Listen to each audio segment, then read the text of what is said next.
Bem-vindo ao canal A Bíblia e o Carpinteiro, seu diário de leituras sagradas. Gênesis, capítulo 1. No começo, Deus criou os céus e a terra. A terra era um vazio, sem nenhum ser vivente, e estava coberta por um mar profundo. A escuridão cobria o mar, e o Espírito de Deus se movia por cima da água. Então Deus disse: "Que haja luz." E a luz começou a existir. Deus viu que a luz era boa e a separou da escuridão. Deus pôs na luz o nome de dia, e na escuridão pôs o nome de noite. A noite passou e veio a manhã. Esse foi o primeiro dia. Então Deus disse: "Que haja no meio da água uma divisão para separá-la em duas partes." E assim aconteceu. Deus fez uma divisão que separou a água em duas partes. Uma parte ficou do lado de baixo da divisão e a outra parte ficou do lado de cima. Nessa divisão, Deus pôs o nome de céu. A noite passou e veio a manhã. Esse foi o segundo dia. Aí Deus disse: "Que a água que está debaixo do céu se ajunte num só lugar a fim de que apareça a terra seca." E assim aconteceu. Deus pôs na parte seca o nome de terra, e nas águas que se haviam ajuntado, ele pôs o nome de mares. E Deus viu que o que havia feito era bom. Em seguida ele disse: "Que a terra produza todo tipo de vegetais, isto é, plantas que deem sementes e árvores que deem frutas." E assim aconteceu. A terra produziu todo tipo de vegetais, plantas que dão sementes e árvores que dão frutas. E Deus viu que o que havia feito era bom. A noite passou e veio a manhã. Esse foi o terceiro dia. Então Deus disse: "Que haja luzes no céu para separarem o dia da noite e para marcarem os dias, os anos e as estações. Essas luzes brilharão no céu para iluminar a terra." E assim aconteceu. Deus fez as duas grandes luzes, a maior para governar o dia e a menor para governar a noite. E fez também as estrelas.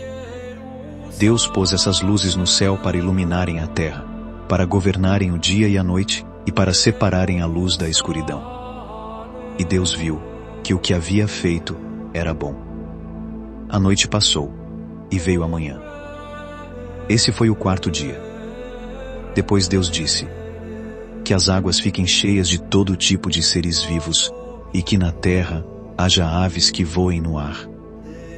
Assim Deus criou os grandes monstros do mar e todas as espécies de seres vivos que em grande quantidade se movem nas águas, e criou também todas as espécies de aves.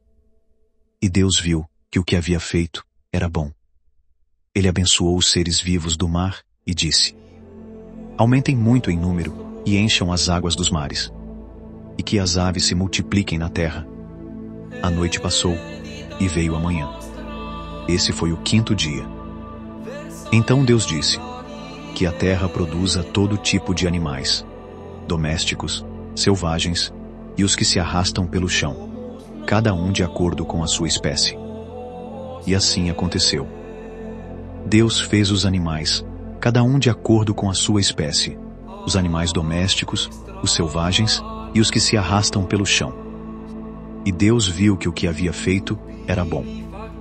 Aí ele disse: "Agora vamos fazer os seres humanos, que serão como nós, que se parecerão conosco. Eles terão poder sobre os peixes, sobre as aves, sobre os animais domésticos e selvagens, e sobre os animais que se arrastam pelo chão." Assim, Deus criou os seres humanos. Ele os criou parecidos com Deus.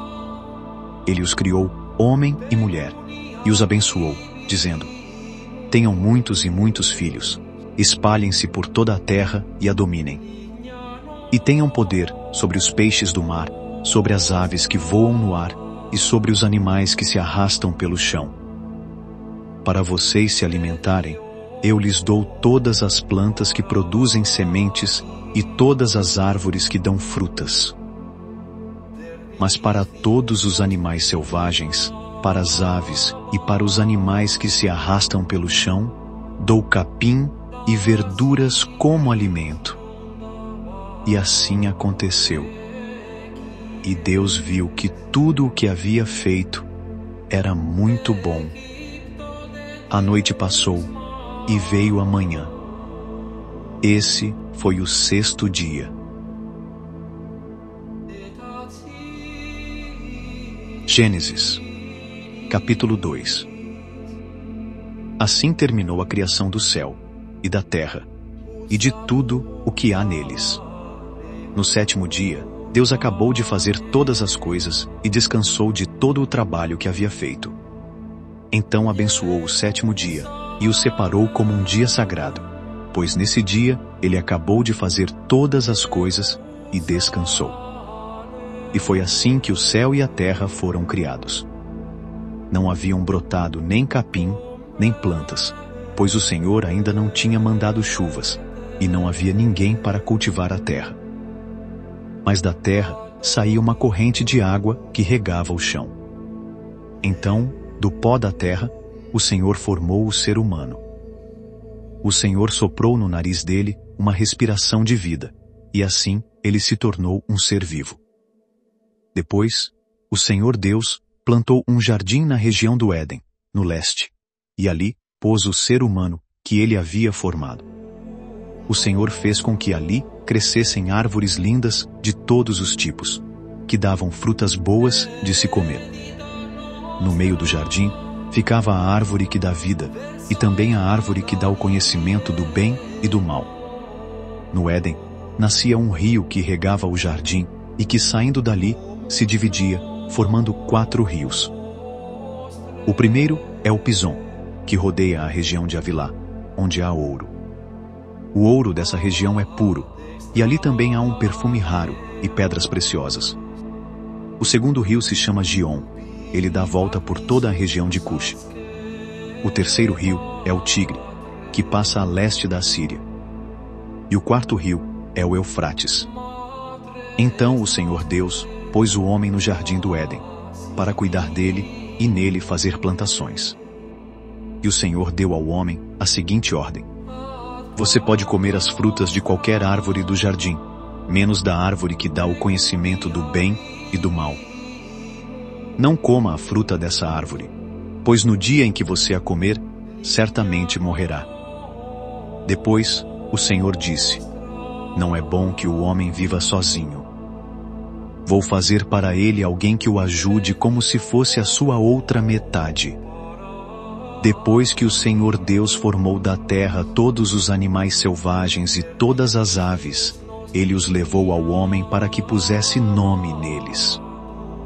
E eles ficaram com o nome que o homem lhes deu. Ele pôs nomes nas aves e em todos os animais domésticos e selvagens. Mas para Adão não se achava uma ajudadora que fosse como a sua outra metade. Então, o Senhor Deus fez com que o homem caísse num sono profundo. Enquanto ele dormia, Deus tirou uma das suas costelas e fechou a carne naquele lugar. Dessa costela o Senhor formou uma mulher e a levou ao homem. Então o homem disse: agora sim, esta é carne da minha carne e osso dos meus ossos. Ela será chamada de mulher, porque Deus a tirou do homem. É por isso que o homem deixa o seu pai e a sua mãe para se unir com a sua mulher, e os dois se tornam uma só pessoa. Tanto o homem como a sua mulher estavam nus, mas não sentiam vergonha. Esta é nossa jornada inicial em A Bíblia e o Carpinteiro. Inscreva-se e ative as notificações para caminhar, capítulo a capítulo, com Jesus.